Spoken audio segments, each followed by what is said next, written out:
mencipta keinginan manusia itu di dalam tubuh Kristus, di dalam gambar yang seharusnya menjadi gambar Kristus. Dan kini gereja masing-masing menjadi gambar pastornya, menjadi gambar organisasinya, menjadi gambar persekutuan itu sendiri, bukan menjadi gambar Kristus. Sebenarnya tujuan perhimpunan Kristen adalah supaya semua orang di situ menjadi serupa dengan Kristus. Jadi sekarang kita belajar dan seterusnya belajar. Saya mau anak-anak muda, kita semua yang muda-muda ini, agar kita membuat suatu perubahan di akhir zaman. Siap? Ya, puji Tuhan. Kalau kita tidak bersedia untuk melakukan kehendak Tuhan, maka kita harus kembali kepada tahun yang lalu. Tidak layak kita masuk di tahun yang baru. Saya ingin membawa kita bersama-sama belajar dari kitab Lukas. Hari ini saya ingin membawa kita dalam bentuk kuliah, saudara, belajar. Tidak seperti khotbah yang biasa saya lakukan. Walaupun saya cakap begitu, pandai juga nada khotbah yang ini.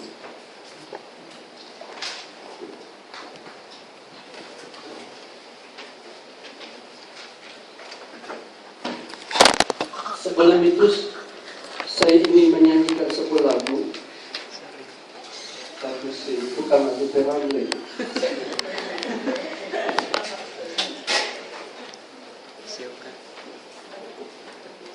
Tolong bentukkan itu kita untuk saya.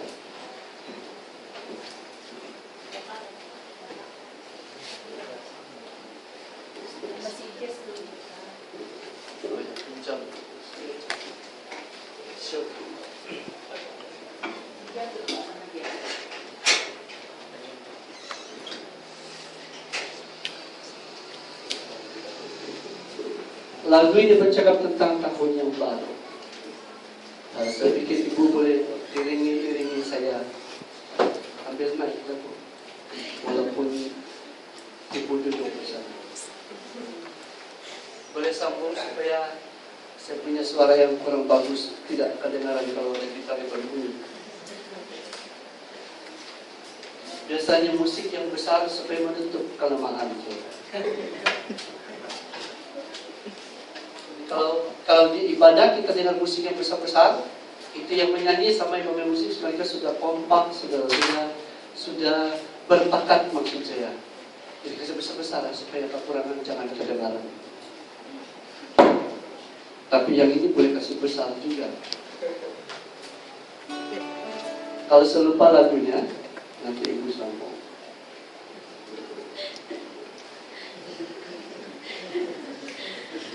Kalau sama-sama lupa, kita berhenti.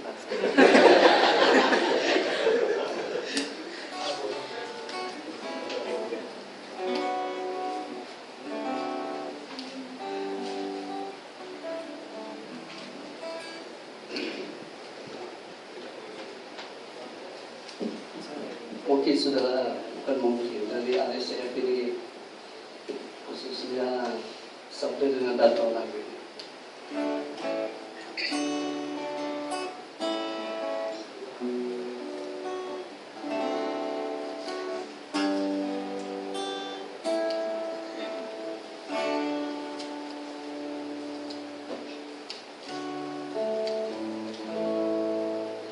Berbahagialah di tahun yang akan datang. 365 hari ya Tuhan, jangan takut dan tenang, walau penuh misteri. Ada Tuhan Yesus, jalan dan kebenaran. Hanya Tuhan Yesus yang jadi pembantuku. Sadarlah hai kau yang tua, juga yang muda. Sadarlah hai manusia akan hadirat Tuhan, sadarlah hai sekalian akan tanda kedatangannya. Sang mempelai datang dengan tiada tentu. Berjaga-jagalah, waktunya sudah dekat. Apakah yang akan terjadi bila bumi semakin fana? Dosakah bila kami mengeluh dan selalu menangis terseduh? Oh, waktu akan berlalu dan bumi ini akan lenyap. Hanyalah Tuhan Yesus dengan firman-Nya yang kekal.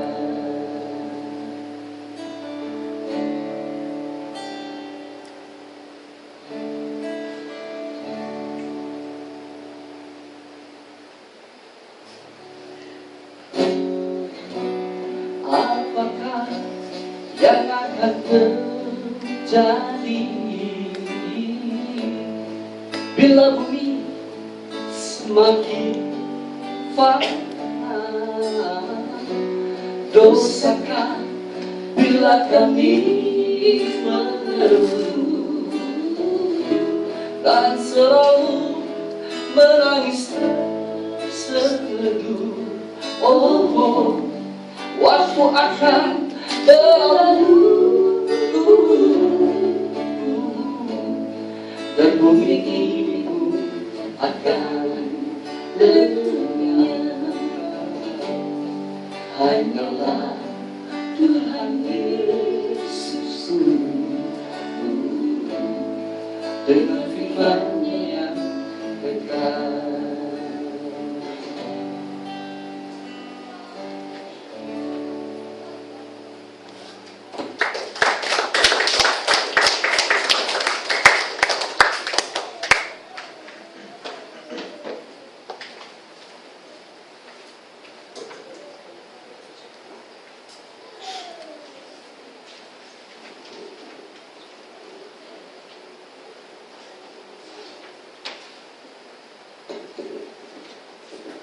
Sadarlah yang tua dan yang muda, dapat bersadar.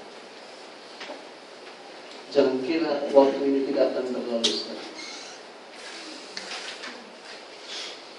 Tangisan di hati yang tidak terdengar dan tidak terlihat oleh mata sebenarnya senantiasa sedang membalut atau sedang membalut hati kita, membuat kita tertutup. Manusia semakin tertutup, semakin buta, semakin kurang memahami. Sebab itu firman harus disampaikan dengan tepat dan benar, agar semua balut-balut yang tidak menyembuhkan itu justru balut yang menutup kebenaran, yang membuat kita tidak mengakui diri. Yang tidak benar itu disingkirkan. Kita bersama-sama membuka firman Tuhan dari kitab Lukas pasal 13.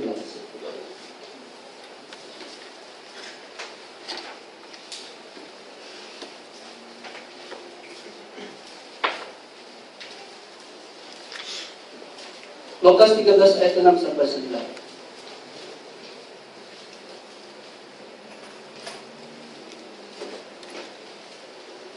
Ayat 6 sampai 9. Pendek.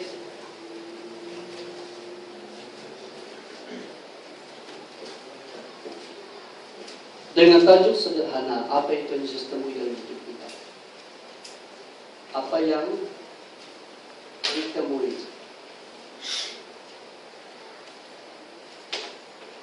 oleh Tuhan Yesus dalam hidup kita? Ditemui itu tembus tuh.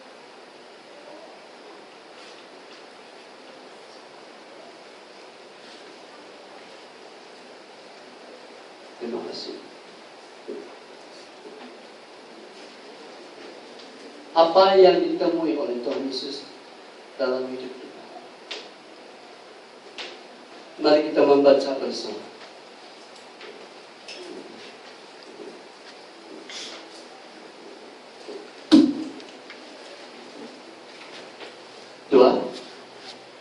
Sudah dapat lepas 13 ayat 6 sampai 9. 2, 3. Lalu Yesus mengatakan perumpamaan ini.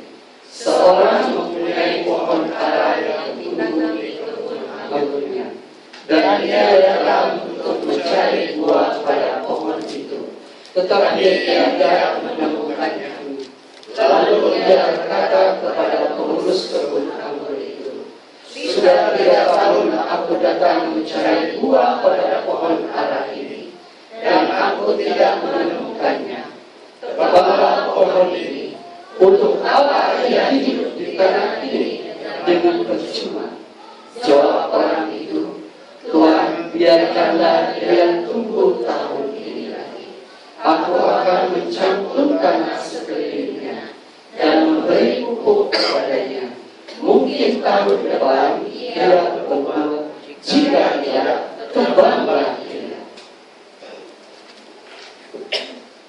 Kita mencari tokoh-tokoh yang dibicarakan di sini dulu. Yang pertama, yang disebut siapa? Tentang siapa ini pohon ara ini? Apa di sana? Yang satu pengurus, yang satu siapa? Yesus. Tuhan. Oke. Sekarang kita lihat tokoh-tokoh jelas. Tuhan. Tuhan itu menggambarkan Bapa di surga. Nomor 2, siapa? Pengurus. Itu menggambarkan Tuhan Yesus. Nomor 3, siapa lagi? Pohon ara. Itu melukiskan siapa? Orang Israel. Siapa? Orang Israel.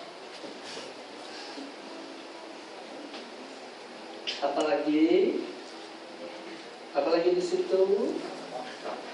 Di mana dia tumbuh ini pohon ara ini? Di antara pohon ada pohon anggur lagi. Melukiskan siapa? Orang-orang pohon ara, orang Israel, pohon anggur, orang-orang bersama Israel. Nomor 5, tanah. Itu melukiskan apa? Dunia. Ada lagi kan? Ya, cangkul. Apalagi pupuk. Tanah. Cangkul. Pupuk. Cangkul itu bercakap tentang usaha atau pengasuhan. Kemudian pupuk apa lagi? Pupuk. Ya baja. Baja itu B-A-J-A.